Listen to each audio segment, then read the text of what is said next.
लोकसभा चुनाव में फतेहपुर में अपने प्रत्याशी के समर्थन में जनसभा करने आई पूर्वांचल कांग्रेस की प्रभारी प्रियंका गांधी ने अपने 25 मिनट के भाषण में पीएम मोदी पर जमकर निशाना साधा। प्रियंका ने पीएम पर अब तक का सबसे बड़ा हमला करते हुए कहा कि मोदी जी के भाषण का 50% हिस्सा मेरे परिवार के खिलाफ रहता है, जिसमें वो हमेशा बोलते हैं कि नेहरू ने क्या किया, इंदिरा ने क्या किया। साथ ही उन्होंने कहा कि पीएम ने 5 साल में क्या किया ये कभी नहीं बताया। वहीं प्रियंका ने कहा कि मोदी जी की जमीनी राजनीति खत्म हो गई है, जनता के बीच पीएम नहीं जाते, विदेश दौरों पर ज्यादा रहते हैं। प्रियंका ने सूबे के मुखिया सीएम योगी पर हमला करते हुए कहा कि सीएम योगी ने कहा कि अन्ना जानवर जेल के मैदान में रखे जाएंगे और जेल जाने वाले विदेश चले गए। वहीं उन्होंने कहा कि केंद्र की सरकार 550 करोड़ रुपया उद्योगपतियों का माफ कर दिया। प्रियंका ने कहा कि जनता नेताओं के भीतर इतना खौफ पैदा कर दे कि मंच से कोई भी नेता गलत बात ना बोल पाए। साथ ही ये कहते हुए अपनी बात समाप्त कर दी कि जागरूक होना ही देश की सबसे बड़ी देशभक्ति है। ये सिर्फ नकारात्मक राजनीति है, दुष्प्रचार की राजनीति है और झूठों की राजनीति है। और अगर जनता जागरूक बन जाएगी, पहचान लेगी इन्हें, तो ये राजनीति बंद हो जाएगी। रहे हैं और इस सरकार ने हमें इस स्थिति में डाल दिया है कि पूरे दिन महिलाओं को बैठना पड़ता है और पूरी रात हम बैठते हैं अपनी खेतों में चौकीदारी करते हैं। ये हालत है। जहां तक रोजगार की बात है तो कहीं यही मत पूछिए, यही मत की क्या स्थिति है।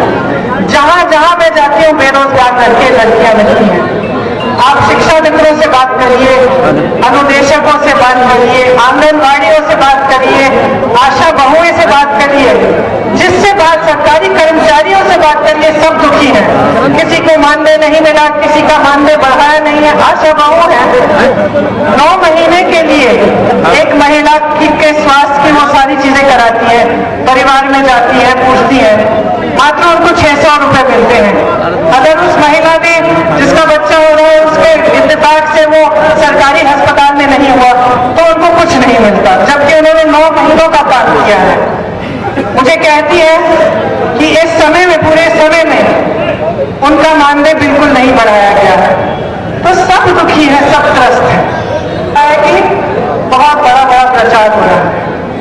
तो मैं आपसे यह आग्रह करना चाहती हूँ कि सबसे पहले ये जो दूरी है जनता और नेताओं के बीच में, इसे आपको नेताओं को सिखाना पड़ेगा।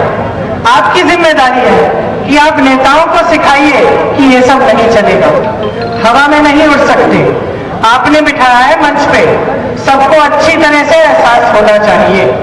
जिसको एहसास नहीं है, जो इस तरह की नीतियां आगे बढ़ाते हैं, आप इस सरकार को देखिए, भाजपा की सरकार को, प्रधानमंत्री जी की सरकार को 550,000 करोड़ रुपए, ये इतना बड़ा आंकड़ा है कि मैं भूल जाती हूँ भाषण में जब कहती हूँ कि कितना बड़ा है। 550,000 करोड़ रुपए इन्होंने बड़े उद्योगपतियों को माफ किए हैं। बड़े उद्योगपतियों को जब कांग्रेस पार्टी कहती है कि किसानों के कर्ज माफ करो तो ये कहते हैं कि पैसे नहीं है। जब कांग्रेस पार्टी कहती है कि हम सत्ता में आएंगे तो हमारी एक योजना है जिसको हमने न्याय योजना कहा है।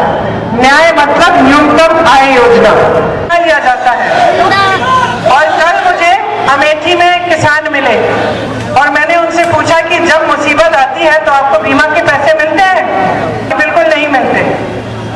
आपको मालूम है कि किसान की बीमा से उद्योगपतियों का कितना फायदा हुआ है? 10,000 करोड़ रुपए, 10,000 करोड़ रुपए का फायदा आपकी बीमा से उद्योगपतियों को हुआ है। कैसे? देश भर के जितने भी किसान हैं उनसे हर महीने पैसे थोड़े पैसे लिए जाते हैं। किसकी जेब में जाते हैं? उन उद्योगपतियों की जेब में जा रहे हैं। और जब अकाल आता है, जब आपत्ति आती है, तो वो आपके जो बीमा के पैसे हैं आपके पास नहीं पहुंच पाते। देखिए,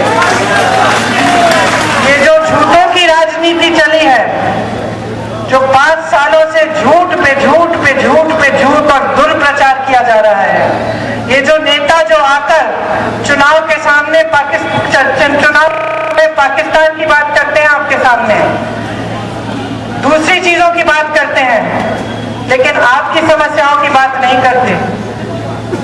जिनको ये सनक है मेरे परिवार के बारे में, कि मेरे परिवार के बारे में करते रहते हैं। 50% इनका जो चुनावी भाषण होता है यही होता है कि नेहरू जी ने क्या किया, इंदिरा गांधी ने क्या किया, लेकिन ये नहीं बताएंगे कि 5 सालों में इतनी पूरी सत्ता लेकर इन्होंने क्या किया। अगर आपको हमारी खबर अच्छी लगी तो खबर को लाइक करें, शेयर करें और चैनल को सब्सक्राइब जरूर करें। साथ ही स्क्रीन पर दिख रही घंटी को दबाएं ताकि आप तक हमारी सभी खबरों के नोटिफिकेशन पहुंचते रहें।